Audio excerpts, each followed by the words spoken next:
Hi, I'm Debbie Wilson from Snowflake Software, and I'll take you through the work that's been undertaken by Snowflake and Interactive Instruments within the AIRM derivation task.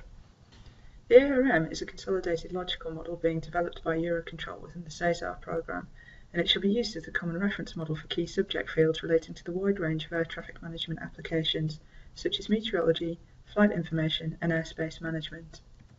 The aim of this task was to demonstrate how to derive an ATM exchange model and its associated implementation schema from the AIRM using the weather exchange model WXXM as an example. To achieve this goal, we needed to develop the tools and the mapping rules needed to generate the exchange models and their schema, and demonstrate the end-to-end process by transforming the meteorology package into a WXXM application schema, which was then used to generate the GML and JSON schema. To derive an exchange model from the AIRM, we developed a two-stage approach using industry-standard software, Enterprise Architect and Shape Change. Stage 1 involves executing MDA transformations within Enterprise Architect to convert the relevant AIRM packages into an ATM exchange model that contains one or more application schema, conforming to the ISO 19136 UML profile for GML. Once the UML version of the exchange model has been generated, it can now be used to generate the implementation schema, GML, and JSON, and any other associated resources such as code list dictionaries and feature catalogs using Shape Change. To successfully transform the AIRM, two sets of mapping rules were defined. The first set of rules are for the MDA transformation, which adds the relevant stereotypes and tag values to UML constructs and sets the AIRM default multiplicities on attributes and associations where needed. The second set of rules define the mappings between the UML types and their relevant types in GML and JSON. As Shape Change already supports the mapping rules for converting ISO and OGC types to GML and JSON, all we needed to do was define some additional mapping rules. For simplifying the encoding of AIRM data types such as measures and strings, map any AIRM data types that have already been implemented in existing ATM exchange models such as AXM, and map any ISO types that were used in the model that couldn't directly be mapped to an equivalent GML and JSON type. To generate an exchange model from the AIRM involves several steps. You first need to set up the AIRM model by importing the MDA transformation templates and creating a destination package for the exchange models. Now you are ready to select the relevant packages and classes from the subject field and data types packages and transform them into the exchange model. The final step in the process is to populate the necessary tag values to ensure that Shape Change can process the model correctly when generating the implementation schema. To import the MDA transformation templates into the AIRM model, you need to import them as reference data. Select the AIRM to GML MDA transformation file, and this shall contain the 5 transformation templates that are needed to convert the relevant packages and classes into an exchange model. Now you've imported the MDA transformations, you need to add an exchange model package to the AIRM.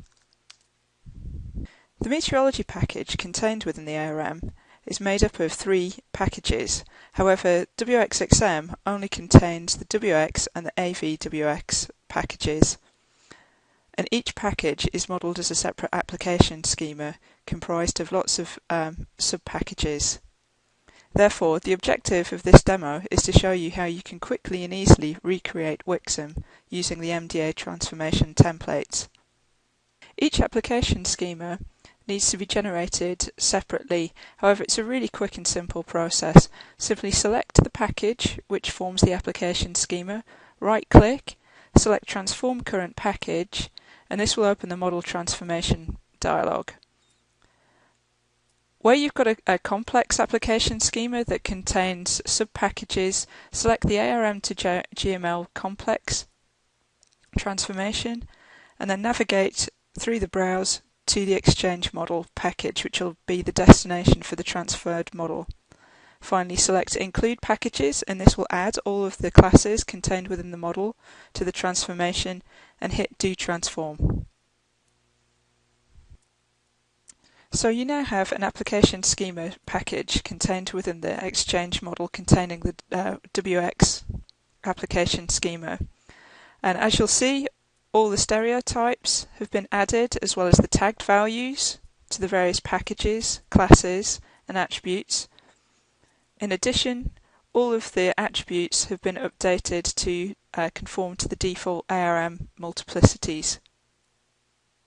So before you finalise the application schema by renaming the package and assigning the tagged values, the final step is to add any data types and code lists that might be unique to that package.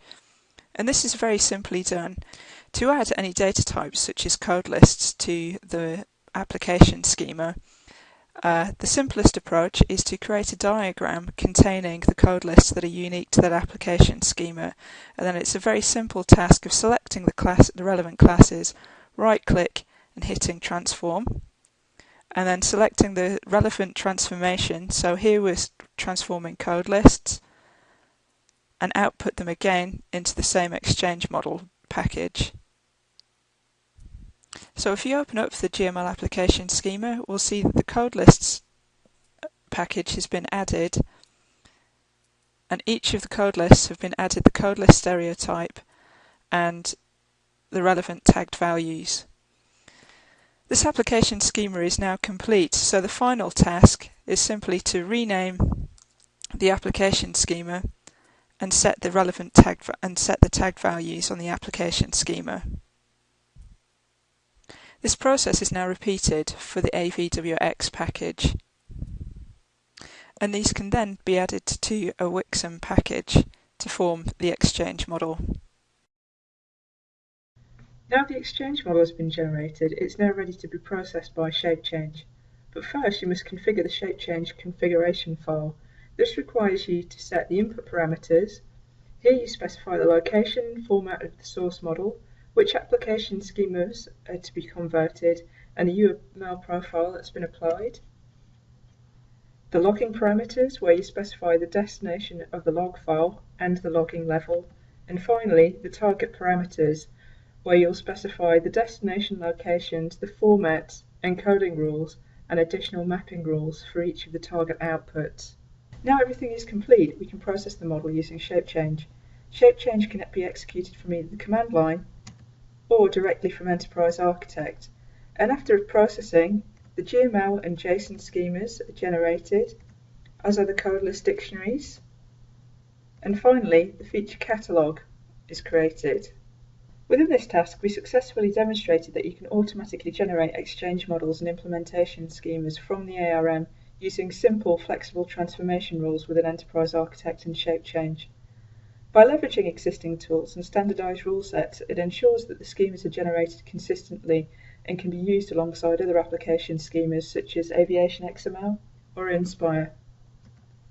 But whilst this task was successful, future work is required. Several modelling issues were identified within the AIRM which need to be cleaned and resolved to enable consistent and successful transformation.